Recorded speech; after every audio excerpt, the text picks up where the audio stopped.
brother with the dual lens setup. What's the name of this All right, new phone, flagship from Samsung, the market leaders. It's S9 time and S9 Plus, the larger brother with the dual lens setup. What's the name of this color? What I have in front of me here? Titanium gray. It's never just gray. Now I know it also comes in a kind of lavender color. Is it midnight black? And then there's a blue as well, right? Coral blue. I actually kind of like this one. I was trying to put fingerprints on it. I feel like they show up a little less than on the black color. At this point, you probably saw a couple videos on these, but you were like, you know what? I gotta see Lou's video. I want to see what he's saying. I want to see how he feels. Obviously, this device, it's a bit of an iteration on the last one. There's no overhaul happening here. That's okay, though. I used the S8 for a very long time. It's a comfortable hold. It's a nice little size. But here's the thing. In the meantime, in the past year or so, the competition in this marketplace, I mean, it's kind of changed to compel you to spend your extra dollars. No price increase here. In fact, depending on how you purchase these and which carrier you purchase them from, you might actually see a price reduction. I take that as a response to what's happening in the marketplace and the quality you can get at lower price points. A couple things about this device that I like straight away. The movement of the fingerprint sensor underneath the camera lens. Something I complained about on the last one. What ends up happening? You end up putting your finger, in many cases, on the camera lens and smudging it up. Sometimes manufacturers listen. You can see the evidence right here. Other than this, you'd be hard-pressed. Place an S8 beside this S9 and really tell it, actually, we have an S8. Will, could you grab it? They're very similar in appearance. Now, that could be a good thing. That could be a bad thing. And from the back, the movement of the fingerprint scan. Better spot, easier to reach. The speaker grill, which looks different now, a single channel opening there. On the old one, the grill looked a bit different. The reasoning for this is an improvement in the audio performance of the speaker. So Samsung acquires Harman Kardon, and the thinking there, an improvement in audio performance from the speaker unit, firing audio from this location as well as on the bottom. All the rest of the stuff that you love is here. The headphone jack is here. USB Type-C.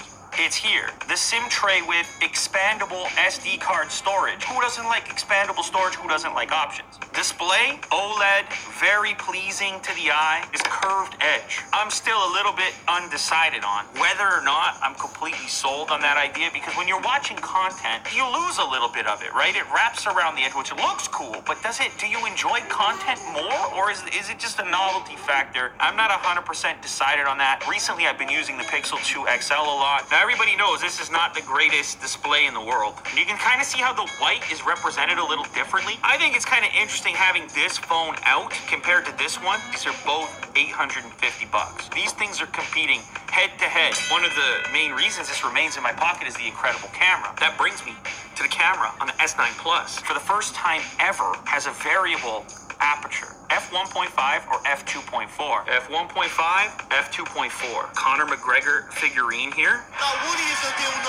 This is f1.5, so the plant in the background's a little bit more blurred out compared to f2.4. I think for most of you, this comes into play just in low light situations. If you need more light, it'll trigger the larger aperture. The portrait mode as well, which I tested earlier, this is actually a wide selfie mode. There's a front camera wide angle selfie, and it's guessing via software where the edge of the foreground or the subject in the foreground is. But as you can see, it did a pretty good job. There's Mo right there. Let's see here. Edge recognition around his beard is pretty good as well. I think this one, it stacks up kind of nicely as of right now against the Pixel 2 XL. It's also got this super slow-mo mode. Can shoot up to 960 frames per second. So you tap the record button to start a recording, and the slow motion starts when something moves within this square. 960 FPS is pretty wild. Look at that flame. It's not crazy high resolution, 720p. It's a nice little gimmick. You put that on social media, and it's like, what are you doing? How'd you do it? It looks cool. So, yeah. Now, what about the speaker in general here? My phone is huge now. We're going to listen to that in a second. See, if I try to cover up the audio on the bottom, I'm still getting it through the earpiece here.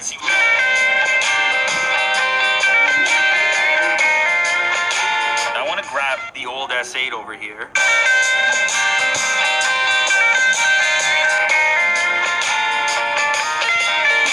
Sound better. It ain't Razer phone territory. It's a little more full. It's a little more pleasing. Okay? Look at the options in video mode. It's unbelievable. UHD 60 FPS. You go up to 4K 60 FPS. That's pretty cool. I mean, we might as well. So this should be 4K stabilized. Pick up this guy right here. Ooh, it is nice and stable. You see the fingerprint nightmare. I have a solution for that in a moment. Of course, we pan around. We see the squad. We see Jack over there. You know, what's the take? What's the takeaway here? I told you earlier I used the S8 extensively. Takeaway for me is pricing. I'm really interested in the pricing component. You guys know that. If you watch my videos, I'm looking for value. You go to work, you work hard for your money. So I'm going to treat you right.